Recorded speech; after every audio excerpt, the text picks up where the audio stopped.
UCC यानी कि uniform civil code, और ये कानून पारित हो गया था 2025 में, और इस पे बहुत बवाल मचा था पूरे भारत में। कई संगठन और कई पार्टियां विपक्षी इसको लागू ना हो इसके लिए प्रयासरत थे, लेकिन ये फिर भी लागू किया गया, और हमें गर्व होता है कि हमारी धामी सरकार ने इसको सबसे पहले उत्तराखंड में लागू किया। और इस बारे में हम लोग बात करेंगे कि ये जो भूत बनाया है विपक्षी पार्टियों द्वारा यूसीसी का, कि ये समाज को तोड़ने वाली कानून है। तो इस बारे में हम लोग बात करेंगे श्री संजीव वर्मा जी से, जो बीजेपी के स्पोक्स पर्सन हैं और सिंगर भी हैं और मल्टी टैलेंटेड पर्सनालिटी हैं। तो हम जानना चाहेंगे संजीव जी कि यूसीसी का जो भूत है, ये ये क्या है एक्चुअली, हम लोग जनरल समझना चाहते हैं अपनी जनता के लिए। देखिए, यूसीसी पहले तो ये 3 अक्षर हैं। यूसीसी, यू मतलब यूनिवर्सल, सी मतलब सिविल और सी मतलब कोड, यानी कि एक समान संहिता। जी जी तो एक समान जो नियम, एक समान कायदे, एक समान न्याय, यानी कि सबके लिए एक समान न्याय, विदाउट एनी डिस्क्रिमिनेशन, ना किसी को कम ना किसी को ज्यादा। तो यानी कि इस समाज के अंदर एक रूपता लाने के लिए जो एक कानून बनाया गया है वो है यूसीसी।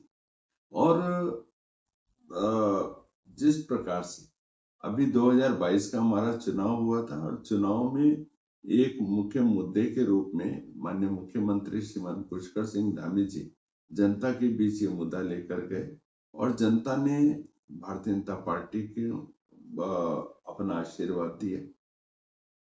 और इस एक तरह से इस मुद्दे के ऊपर अपनी जनता ने जो मोहर लगाई थी, सरकार बनते ही कैबिनेट की पहली बैठक में इसका ड्राफ्ट लाया गया, और 27 जनवरी 2025 को इसको एक अध्यादेश की, एक कानून की शक्ल देने का काम भी हमारी सरकार के द्वारा किया गया।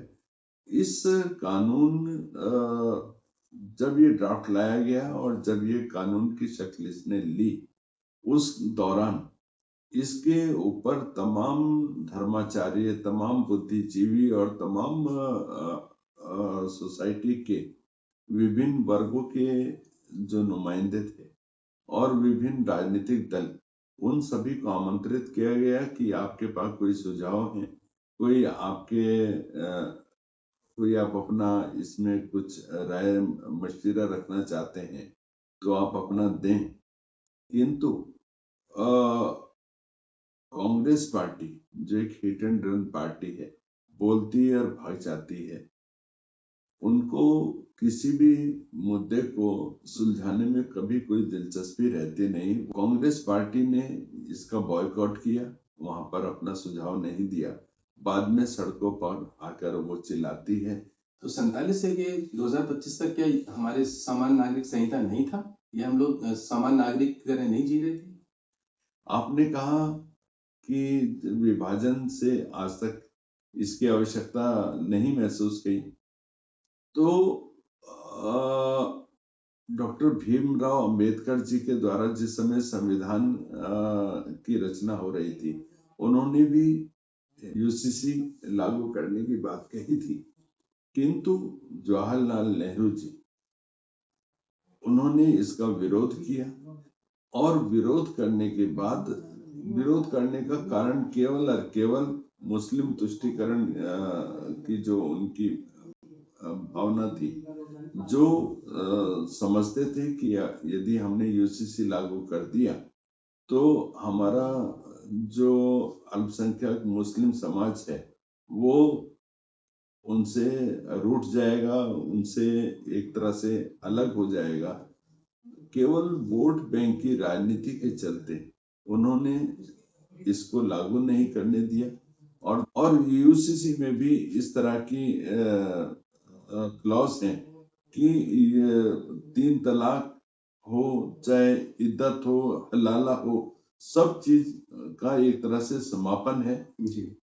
उसमें जो विवाह के, तलाक के, विरासत के और तमाम इस तरह के एक रूपता, एक समानता का एक कानून है। बीजेपी एक तरफ ये कहती है कि कांग्रेस और जो दूसरी विपक्षीय पार्टी हैं वो समाज को बांटने का काम कर रही है, बीजेपी कहती है, और कांग्रेस वाले कहते हैं कि ये काम तो बीजेपी कर रही है। एक्चुअली आम जनता समझ नहीं पा रही है कि एक्चुअली समाज को बांटने का काम कौन कर रहा है। देखिए, समाज को बांटने का काम कौन करता है ये सारी दुनिया जानती है। भारतीय जनता पार्टी तो सबका साथ, सबका विकास, सबका विश्वास और सबका प्रयास पे काम करती है, विकास पर काम करती है, विकास के एजेंडे पर काम करती है। भारतीय जनता पार्टी न तो धर्म के प्रति किसी का भेदभाव करती है। अभी आप देखें, चाहे केंद्र की चाहे राज्य की जितनी भी योजनाएं हैं, हमने कभी ये नहीं बोला कि ये योजना हिंदू के लिए, ये योजना मुसलमान के लिए, ये सिख के लिए या ये ईसाई के लिए। सबको तमाम योजनाओं का एक समान लाभ देना, तो विदाउट एनी डिस्क्रिमिनेशन, बिना किसी भेदभाव के। तो जब इस प्रकार का काम करते हैं तो कौन बोल सकता है कि भारतीय जनता पार्टी धर्म को केंद्रित करके इस तरह काम करती है। हाँ, कांग्रेस पार्टी जरूर करती है। हम जनता के बीच जा रहे थे और कांग्रेस क्या प्रचारित कर रही थी, हम सत्ता में आएंगे तो हम मुस्लिम यूनिवर्सिटी बना देंगे, हम सत्ता में आएंगे तो हम जुम्मे की छुट्टी की जुम्मे की नमाज की छुट्टी घोषित कर देंगे।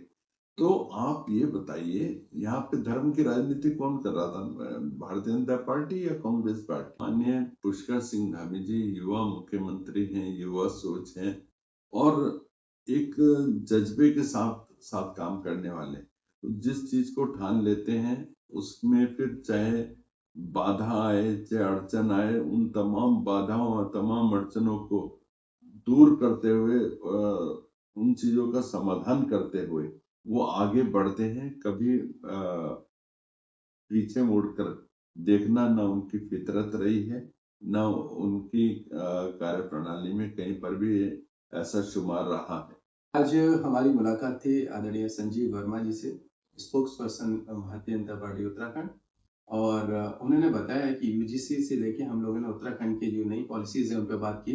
हमने बात की धाकड़ धामी जी की भी, और प्रदेश में कितना विकास हो रहा है, प्रदेश में किस तरह से धामी सरकार आम जनता के लिए काम कर रही है, इस विषय पे आज हमारी चर्चाएं हुई हैं। आज के लिए बस इतना ही।